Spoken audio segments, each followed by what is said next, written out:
कि सारा कागजों में है, ये फ्रॉड है, सारा फ्रॉड है।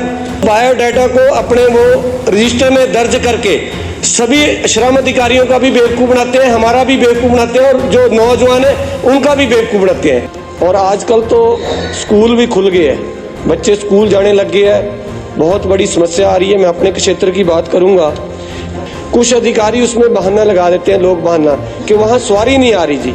सवारी तभी बैठेगी जब हम उसको रेगुलर चलाएंगे। विधानसभा में कांग्रेस के विधायक तो भाजपा सरकार की कार्यप्रणाली पर सवाल उठा ही रहे थे।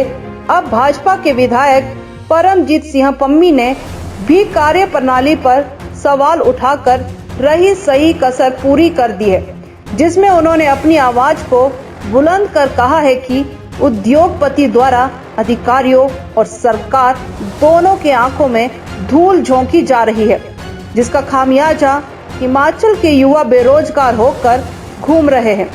उन्होंने कहा कि जो डाटा विधानसभा में अधिकारियों द्वारा दिया गया है वह बिल्कुल फ्रॉड है। उन्होंने कहा कि इस पर सरकार द्वारा उचित कार्यवाही होनी चाहिए।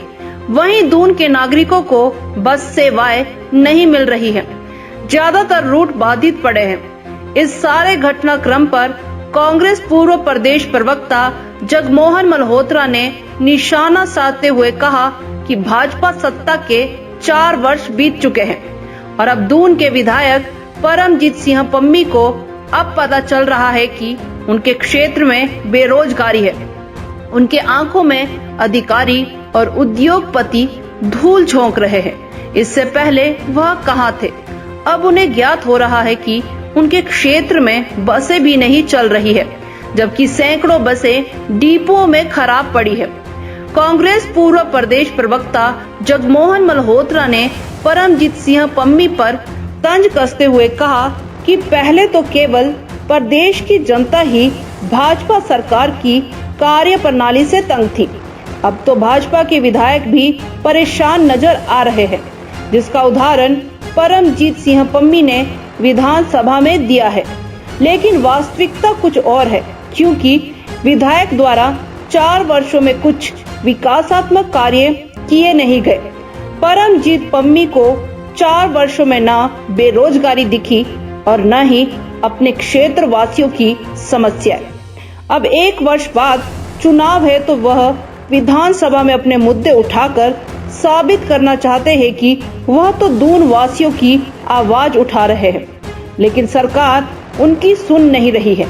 उन्होंने कहा कि डिपो में सरकारी बसें खराब पड़ी है, उद्योगपति सरकार की बात मान नहीं रहे हैं, जिसका खामियाजा आम जनता और हिमाचल के युवाओं को भुगतना पड़ रहा है। देखिए, सरकार कहीं नज़र नहीं आ रही और सरकार से ना जनता को कुछ राहत मिल रही है, ना विधायकों को मिल रही है और ना ही भारतीय जनता पार्टी के विधायकों को भी नहीं मिल रही। कांग्रेस की दुआ छोड़ दी है। हिमाचल प्रदेश सरकार की परिवहन विभाग की 1000 बसें बिना मुरम्मत के अलग अलग डिपो में खड़ी हैं और सरकार या तो काम नहीं करवा रही या उनके पास पैसे नहीं है उनको ठीक करवाने का, और जनता चीख रही है कि हमारे रूट बंद हो गए हैं। और तो और विधायक भी परमजीत सिंह पम्मी भी आज बस की बात ही कर रहे थे। सरकार ही नज़र नहीं आ रही, मंत्री या किसी की क्या बात करें। आप विभाग की किसी विभाग पे तो सरकार का, अफसरों पे तो किसी प्रकार का कंट्रोल नज़र ही नहीं आता कि जब विधायक परेशान घूम रहे हैं, जो भारतीय जनता पार्टी जिनकी सरकार है उनके विधायक परेशान हैं, तो आप ये सोचिए कि जनता का और दूसरे लोगों का क्या हाल होगा। और एक घबराहट जो है भारतीय जनता पार्टी के विधायकों में हो रही है कि 4 वर्ष में जो उनका काम रहा है बिल्कुल नगण्य रहा है, किसी प्रकार का सरकार से कोई काम वो करवा नहीं पाए। अब उनको घबराहट तो उनकी जायज़ है कि उन्होंने चुनाव में जाना है अगले वर्ष में, और उसके बाद अगर वो क्या कहते हैं ये बात लोगों के बीच के सामने तो रखना चाहेंगे ही कि भी वो बड़े प्रयत्न करते रहे, सरकार ने काम नहीं किए, अपनी जान तो उन्होंने बचानी है, इसलिए वो ये बातें कर रहे हैं। अच्छी तरह से सारे लोग जानते हैं कि पिछले 4 वर्ष के कार्यकाल में सरकार बिल्कुल ऐसे सरक के चलती रही कि समझ ही नहीं आ रहा था कि सरकार है या नहीं है। जो भी जहाँ पे उद्योग लग रहे हैं उसमें पहले यही शर्त है कि हिमाचलियों को सबसे पहले रोज़गार दिया जाएगा।